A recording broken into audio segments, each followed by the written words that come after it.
Hey friends, I've had several folks asking when we're going to make skin cream again and how to make skin cream.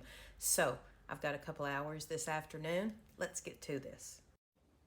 So first things first, here's the original recipe that I started with years ago.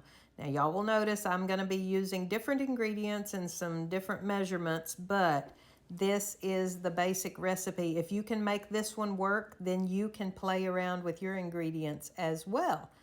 Now, this recipe is in this book, but I think it's also pretty easily found online, and feel free to pause or screenshot so you can take a look at this if you want. And the recipe basically comes down to we are combining about a cup-ish of waters or watery stuff with a cup-ish of oils, oily stuff, things that usually don't like to combine, but we make an emulsion, which is putting oils and waters together. And so far, knock on wood, I haven't had a bad batch come out that has separated. They've all stayed together pretty well for me to make a really nice cream product. Let's get going. All right, here's what I'm going to be using today for my oils mixture. And the oils mixture also contains our beeswax. I have little beeswax granules. This is 1 ounce. And I put it in this measuring cup so y'all could see that 1 ounce of granulated beeswax is just under a quarter of a cup. If you can see that little quarter cup sign right there. So if you don't have a scale, know that 1 ounce of grated or granulated beeswax is just under a quarter of a cup. My actual oils are going to be a blend of my beef tallow that I rendered a couple of weeks ago, some jojoba oil, some castor oil, some black seed oil that is touted to fix everything but death. And this is actually coconut oil with, you can see my purple down there, wild violets in it. So I'm just going to be using some of this coconut oil that has wild violets in it, that's made of wild violet salve, and that's going to be part of my oil ingredients as well.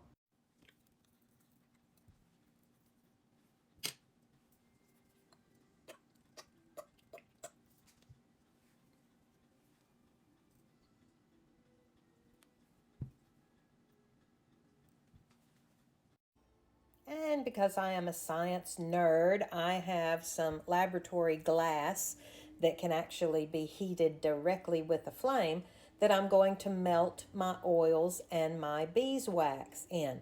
Now, if you're doing this at home, you can do this in a double boiler, or like I like to call mine, a redneck double boiler. I just take 2 or 3 inches of water in a little saucepan and put a mason jar in it with what I need to melt, and then just simmer that way. But what we're going to do is melt all of our oils together. Now my water component is going to be nothing more than distilled water and aloe vera gel. A lot of times if I have a rose water or if I've made myself an herbal hydrosol, I will substitute that for the distilled water since it is still just a water product. But I don't have that today, so we're just using distilled water. All right, got those two stirred up, and I'm at about 1.25 cups. And I used about equal parts of distilled water and aloe vera gel. Now, essential oils are optional in this recipe. If you're sensitive to them, do not use them. But since a lot of essential oils are good for the skin and soothing and healing, and it makes our mix smell really nice, here's what I'm going to use today. Geranium, lavender, frankincense, which is incredibly healing for the skin, and some carrot seed oil, which is good particularly for those of us with mature skin. I don't measure mine. I just know what I like and how I like it to smell. You can be more precise with yours if you want, or you can just play mad scientist like I do. Little practical tip for anybody who's using this recipe to make cream: use glass, because trying to clean up beeswax and oils out of plastic is nearly impossible and quite frustrating. This is going to be my mixing container that we're going to emulsify my waters and my oils together. It's an old, small beer pitcher, and it's glass, and it works great. All right, my oils and my beeswax are all melted together. And you see I've got about 1 1/4 cup of my oils and my melted beeswax. And over here is 1 1/4 cup of distilled water and aloe vera gel. And there's my essential oils in this little cup. And my melted oils go into my mixing container, my little beer pitcher.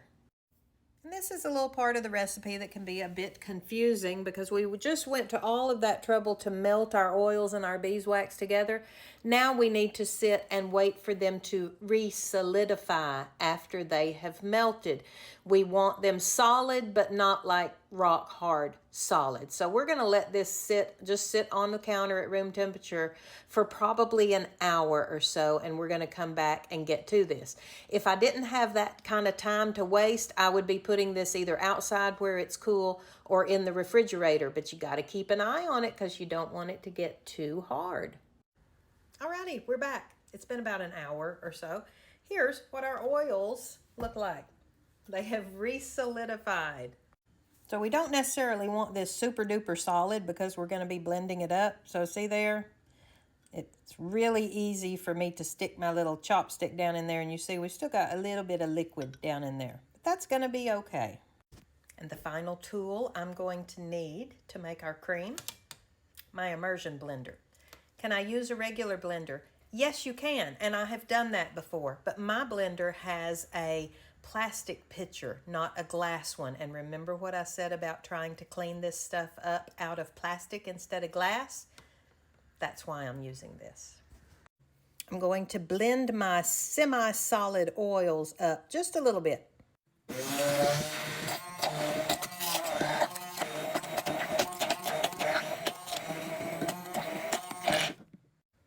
I'm going to continue blending, but we're going to incorporate a little bit of our watery ingredients at a time.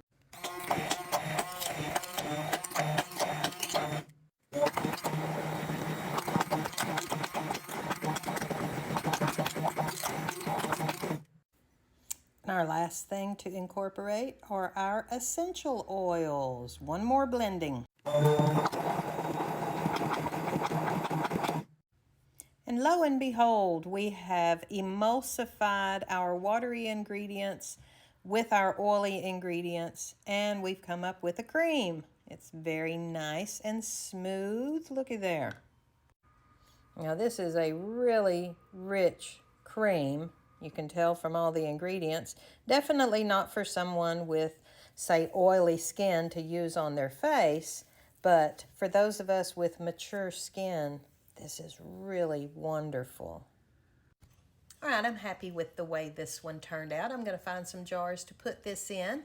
And one of my jars is going to go to my mother-in-law because one of the people who was asking about my cream and making my own cream at home is her friend Sandy, who works at the breast center here in Knoxville, where they take care of all things breast cancer related and the such, because she had someone asking her about finding soy-free body products. And it didn't even occur to me that soy is in that many body products, but heck, it's in everything else, so I guess I'm not surprised.